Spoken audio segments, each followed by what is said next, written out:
ये जो एरर्स है ना, ये हर बार अलग अलग एरर होती है। एरर को पढ़ के उसके अकॉर्डिंगली चेंज करना। अब क्या है कि हम बार बार आपको पढ़ाने के लिए अलग अलग चेंजेस करके दिखा रहे हैं, तो समटाइम्स वो कॉन्फ्लिक्ट कर जाते हैं। तो आपको ध्यान देना पड़ेगा क्या एरर आ रही है, उसके हिसाब से काम करना है। अभी यहाँ पर हमने क्रिएट किया, तो वी कैन नॉट प्रेडिक्ट कि हमेशा यही एरर आएगी और उसका यही सॉल्यूशन होगा। रिफ्रेश करने को बोला था, फिर क्या कर रहा है टेबल्स। अब यहाँ पर एक स्टूडेंट टेबल और एक एड्रेस टेबल। स्टूडेंट टेबल में आईडी वगैरह है, रोल नंबर वगैरह, कंट्री, स्टेट। और हमारी स्टूडेंट टेबल के अंदर एड्रेस आईडी जनरेट नहीं की इसने, पोस्ट तो जनरेट किया है।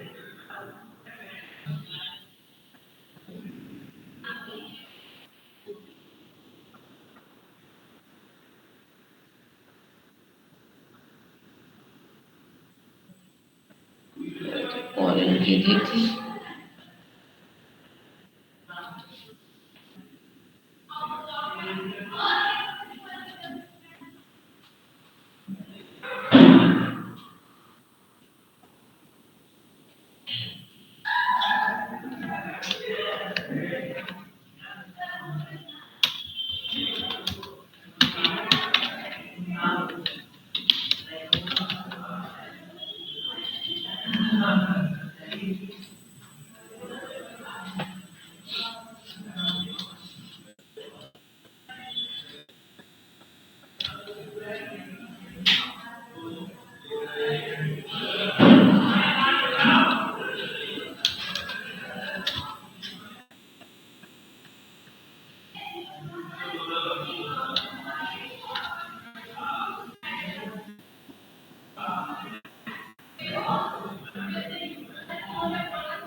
कभी कभी ऑटो जनरेट में ना माइग्रेशंस गड़बड़ भी हो जाते हैं, तो आपको पहले अच्छे से नॉर्मलाइजेशन करके ही डिफाइन करना पड़ता है। टेबल्स अभी देख लेते हैं। एड्रेस टेबल के अंदर आईडी, ये प्राइमरी की क्यों नहीं बना रहा इसको? ये तो ठीक है। स्टूडेंट्स,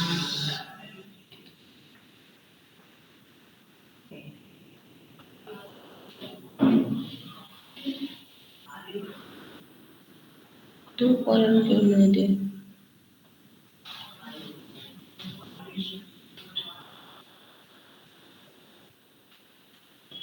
दो दो कॉलम क्यों बना दिया? एक जैसे कॉलम, स्पेलिंग भी सेम है। तो कॉलम क्यों दिखा रहा है? दो तो एग्जाम के कॉलम बनते भी नहीं है। कुछ डिफरेंस है दोनों में? ADD एक अच्छा ID1 उसने खुद जनरेट कर लिया। क्यों किया ऐसे?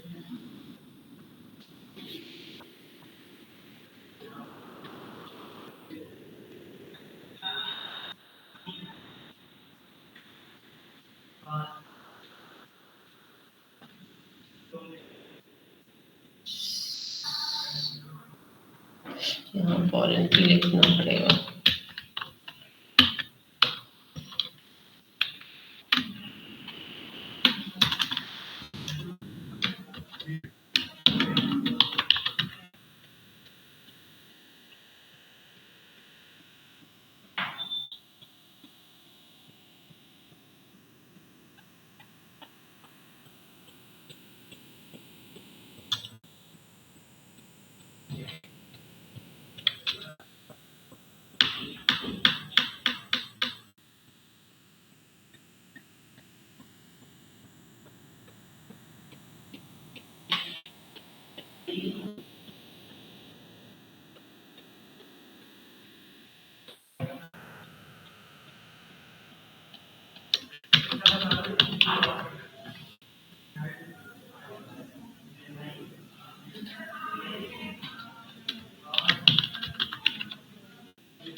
तीन ही टेबल है।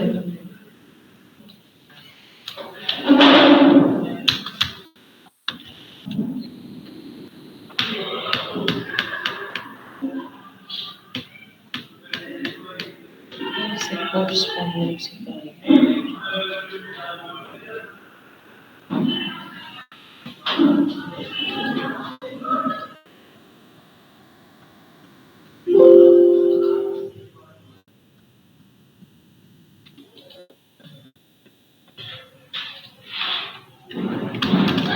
Job table students. Job course.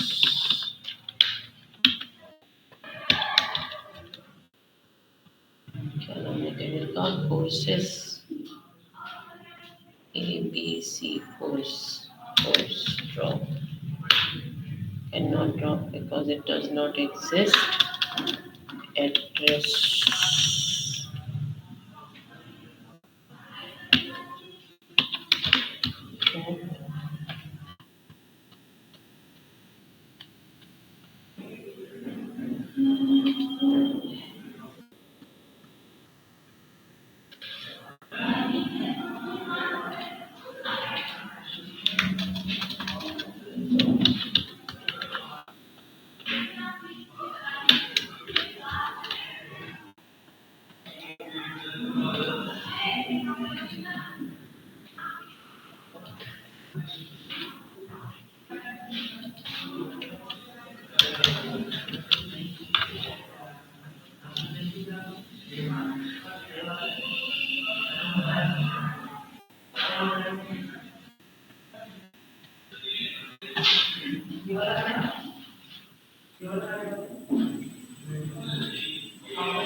ऐसे कोर्स से क्या प्रॉब्लम हो गया है? समझ में नहीं आ रहा क्या करना है। स्टूडेंट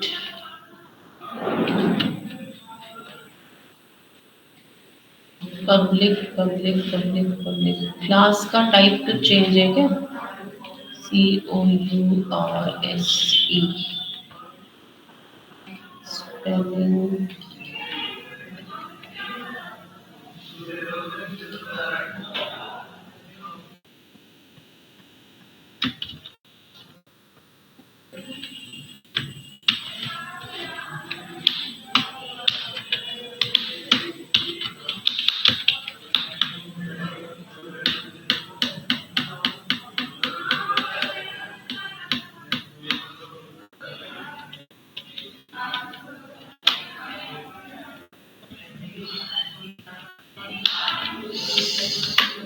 ये प्रॉब्लम है, बीच में कॉलम आ गया है।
प्रॉब्लम एक छोटी छोटी प्रॉब्लम्स थी।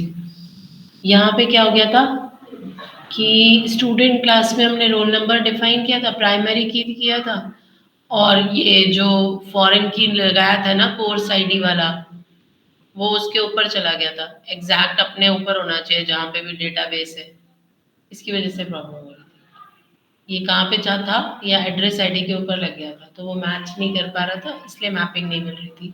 दूसरा, आपका जो भी प्राइमरी की, अब ये 1 to 1 है, तो यहाँ पर अगर आप देखोगे ये भी रेफरेंस नेविगेशन प्रॉपर्टी है और ये भी रेफरेंस नेविगेशन प्रॉपर्टी है। तो अगर मैं, अब मेरे पास क्लासेस क्या बनी, आपको अगेन थोड़ा पेपर वर्क, हमारे पास 3 एंटिटीज है। एक है स्टूडेंट,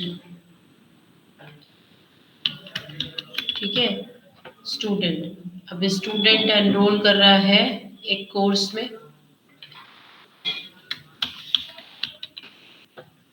और स्टूडेंट का हम स्टोर कर रहे हैं एड्रेस। एड्रेस में और बहुत सारी चीज़ें हैं, तो एक ही क्लास के अंदर लिखने की बजाय उसको हमने अलग से गैप कर दिया। ये इसके साथ रिलेशनशिप है और इसके साथ ये भी रिलेशनशिप है, बट ये वाली जो रिलेशनशिप है ये आपकी 1 to many है और ये 1 to 1 है, ठीक है। तो स्टूडेंट क्लास के अंदर आपको एक प्राइमरी रेफरेंस फॉरेन की क्रिएट करनी पड़ेगी। इसकी प्राइमरी की से, इसकी प्राइमरी की क्या है, एड्रेस आईडी, इसकी प्राइमरी की क्या है, कोर्स।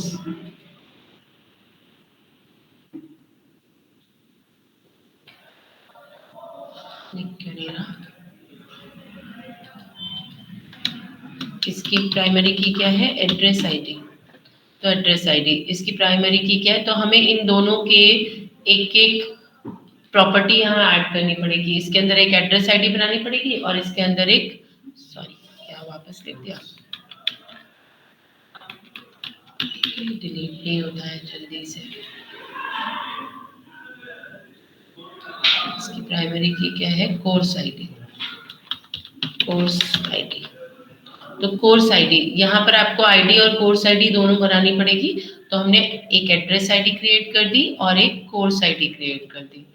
दोनों इधर से जो भी जा रही हैं वो आपकी 1 to एक स्टूडेंट का एक कोर्स हो सकता है, एक स्टूडेंट एक टाइम में अगर एक ही कोर्स में एनरोल्ड है, हम ये मान के चले, तो यहाँ पर दोनों की नेविगेशन प्रॉपर्टी के लिए सिंगल वेरिएबल लिया है, मतलब एक सिंगल वेरिएबल है, ठीक है। लेकिन उल्टा क्या हो रहा है, जब हम प्रॉपर्टी की बात कर रहे हैं तो यहाँ बोल रहे हैं कोर्स, एक स्टूडेंट जो है मल्टीपल कोर्स में, मतलब एक जो कोर्स है, ये ना प्रॉपर्टी गलत बनी है, ये आपका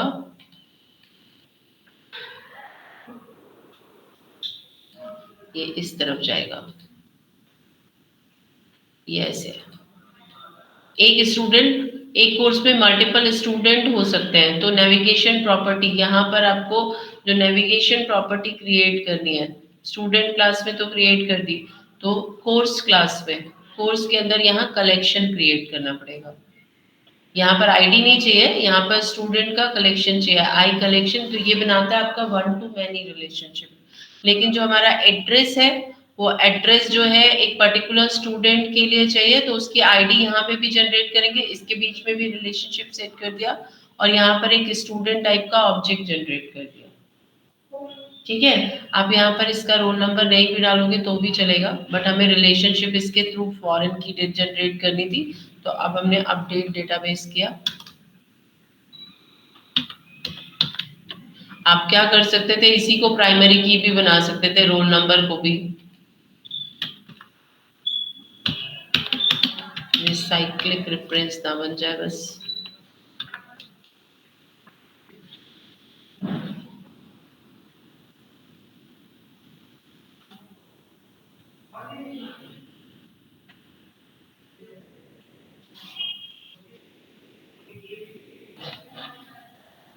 ये हमारे यूजर्स को करेगा परेशान, तो डेटाबेस, ठीक है, यूजर टेबल भी ड्रॉप कर दो।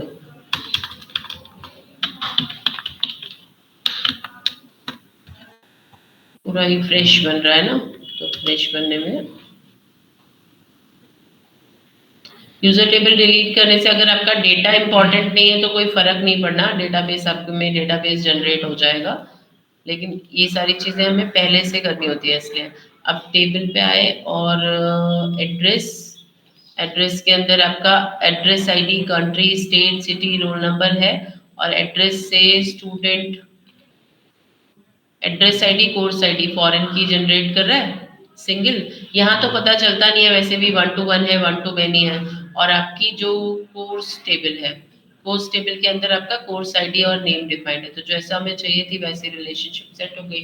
आप अगर डेटा इंसर्ट करोगे, आप देख पाओगे एक एड्रेस आईडी के लिए आप मल्टीपल रिकॉर्ड्स एंटर नहीं कर सकते, एक स्टूडेंट का केवल एक एड्रेस आप स्टोर कर सकते हो, लेकिन एक स्टूडेंट, एक कोर्स में मल्टीपल स्टूडेंट रजिस्टर कर सकते हैं, तो वो ऑटोमेटिकली आ जाता है।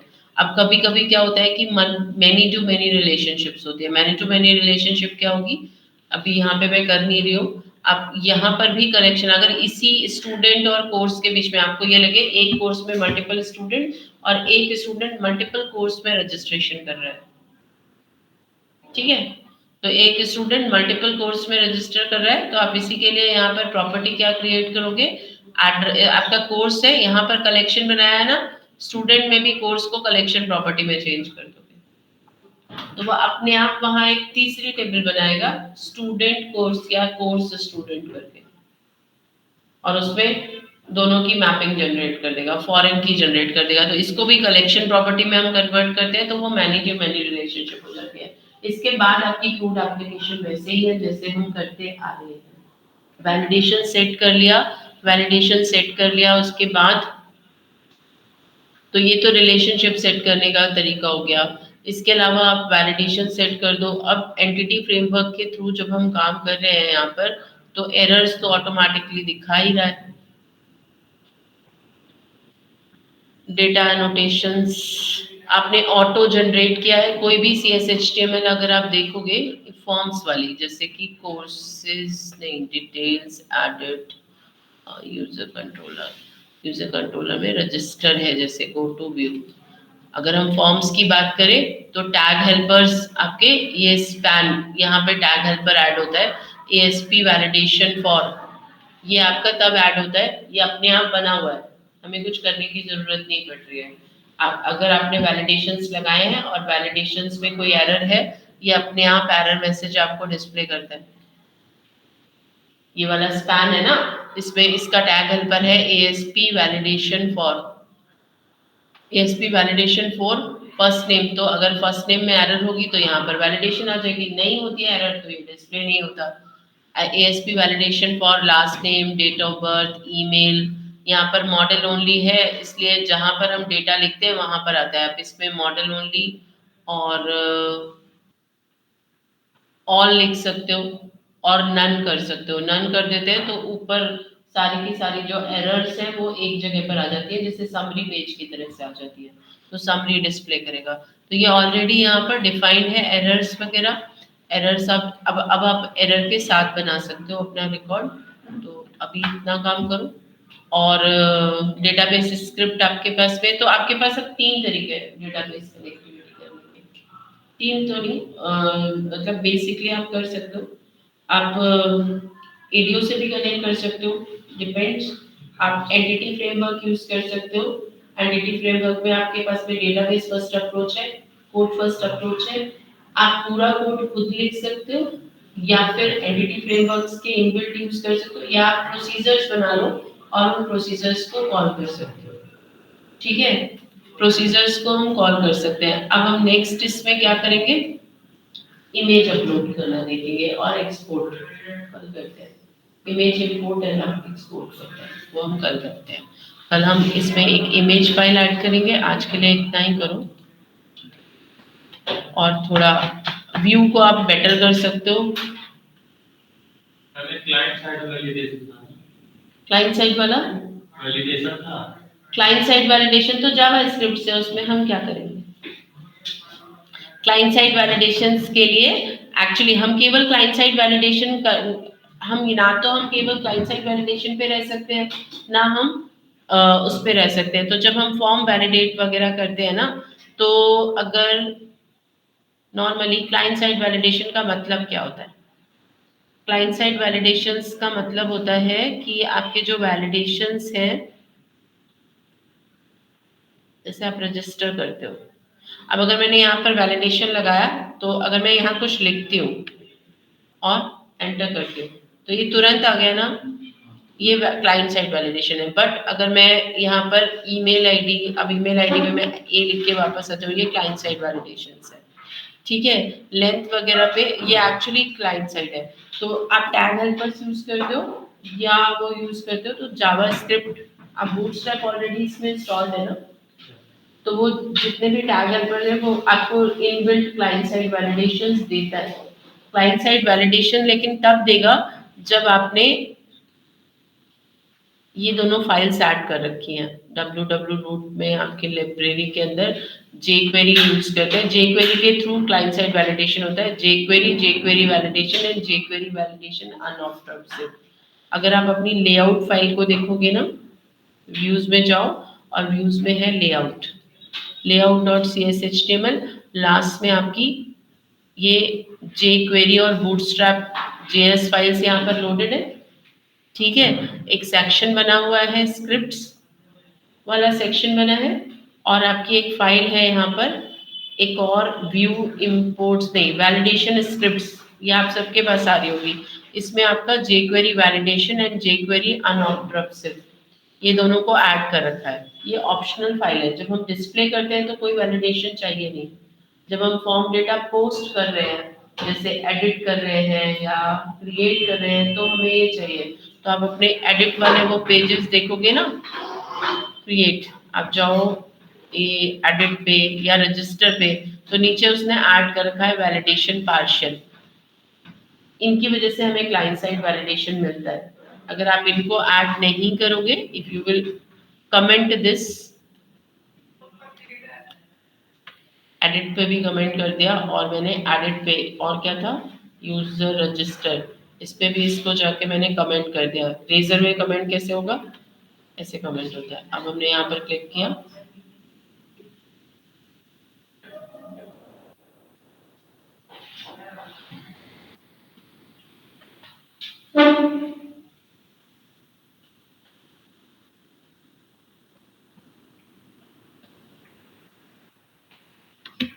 अब वैलिडेशन नहीं चला, ठीक है। डेट ऑफ बर्थ, ईमेल, ए लिख के हम बाहर आ गए। अब जब हम क्रिएट पे क्लिक करेंगे तब वो पूछना स्टार्ट करेगा कि आपकी ईमेल आईडी सही नहीं है, तो टाइम लगा। रिस्पॉन्सिवनेस का यही तो फर्क होता है ना, कि जब हम सर्वर पर भेज रहे हैं तब जाकर एरर आनी स्टार्ट होती है, जब सर्वर पर जाता है। तो क्लाइंट साइड वैलिडेशन का ये फायदा है, लेकिन क्लाइंट साइड वैलिडेशन आपको तुरंत फीडबैक देते हैं। सर्वर साइड वैलिडेशन, जब रिक्वेस्ट सर्वर पे जाती है वहां से वापस लौट के आएगा कि ये फील्ड आपने सही नहीं लिखा, वो फील्ड आपने सही नहीं लिखा। तो वैसे तो अगर हम नॉर्मल प्रोग्रामिंग करते तो क्लाइंट साइड वैलिडेशन कोड भी हमें खुद लिखना पड़ता, ठीक है। एएसपी आपको ये डेटा एनोटेशन के फॉर्मेट में सारे सर्वर वैलिडेशंस प्रोवाइड कर रहा है। उनके हमें क्लाइंट साइड काउंटर पार्ट्स भी प्रोवाइड करता है, आप उनको भी यूज कर सकते हो। लेकिन उनको यूज करने के लिए आपको इंश्योर करना पड़ेगा कि ये तीनों फाइल्स आपने ऐड करी हो, जेक्वेरी वैलिडेशन, जेक्वेरी अनऑब्ट्रप्सिव, और ये इसी ऑर्डर में ऐड होती है। तो सबसे पहले अगर हम लेआउट पे जाएं, अगर आपने खुद से करना है तो आप तीनों को इसी ऑर्डर में ऐड करोगे, लेकिन अगर आप टेम्पलेट यूज कर रहे हो तो यहाँ पर ऑलरेडी जेक्वेरी होती है और उसके जस्ट बाद आपका रेंडर स्क्रिप्ट है। तो रेंडर स्क्रिप्ट इसके बाद चालू होगा, तो वैलिडेशन स्क्रिप्ट्स में ये दोनों फाइल्स एडेड है। आपको सिर्फ इनको अपने जहाँ पे भी हम फॉर्म पोस्ट कर रहे हैं इंक्लूड करना है और कुछ नहीं करना है। आपको इंश्योर करना है कि ये फाइल्स हों यहाँ पर। अगर आप खुद से लिख रहे हो पूरा कोड तो आपको ऐड करनी पड़ेगी, अगर आप टेम्पलेट ले रहे हो आपको ऑलरेडी मिलेगी। किसी भी वजह से ये मूव हो गई, कुछ हो गई, तो आपका डेटा काम नहीं करेगा, आपके क्लाइंट साइड वैलिडेशंस काम नहीं करेंगे। यहाँ पे जेक्वेरी यूज होती है। तो अभी मैं इसी को अपडेट कर रही हूँ।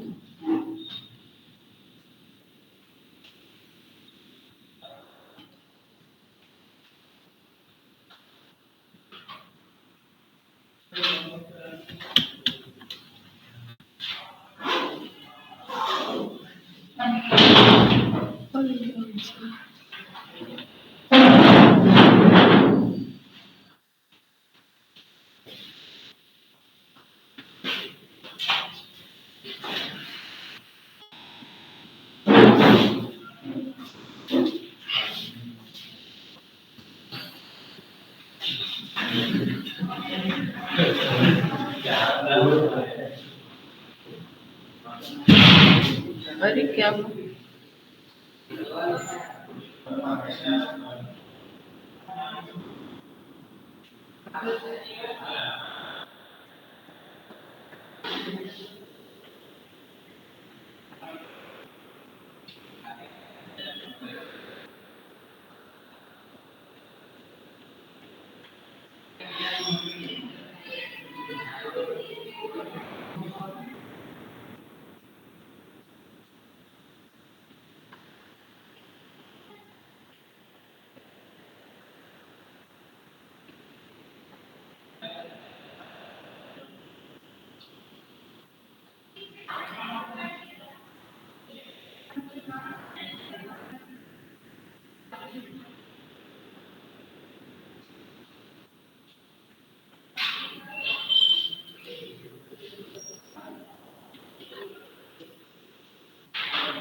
हेलो।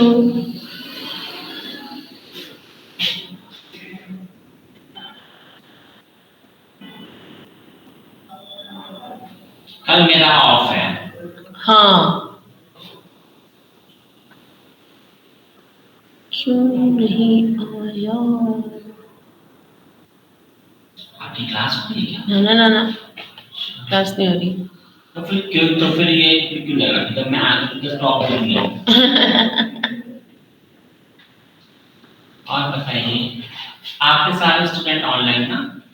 मैक्सिमम ही जो ऑफलाइन वाले चला गया, ये 2 से 4 वाला होता है ऑफलाइन। फीडबैक भरवाने। वो आया होगा क्लास में। अच्छा, ये ऑनलाइन वालों का फीडबैक कैसे लेते हैं? वो ना आपको एक फॉर्म आप वो तो मेरे को देते हैं, मैं भर देती हूँ, बट बच्चे भरते हैं। भरते हो तो उनके पास तो आता ही होगा। आज हवा था कल भी थी, हवा में ठंड थी और हम बाहर घूम रहे थे तो वैसा लग रहा था।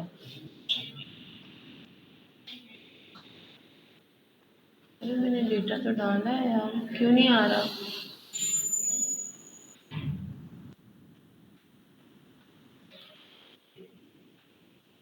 ID,